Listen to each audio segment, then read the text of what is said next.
गाड़ी जो है ना फुटपाथ के ऊपर खड़ी की हुई है। फुटपाथ पैदल चलने वालों का रास्ता है। फुटपाथ का क्या मकसद है?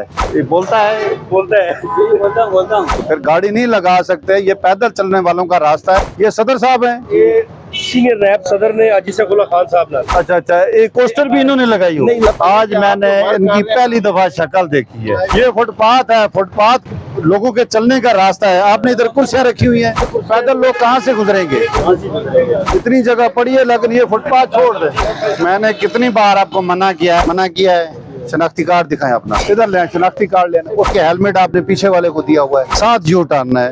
देखो फिर भी आप अपनी जान को खतरे में डाल के आप आ रहे हैं। इस हेलमेट का आप क्या करेंगे जो हाथ में पकड़ा हुआ है? इनको वन वे का चलान दें भाई।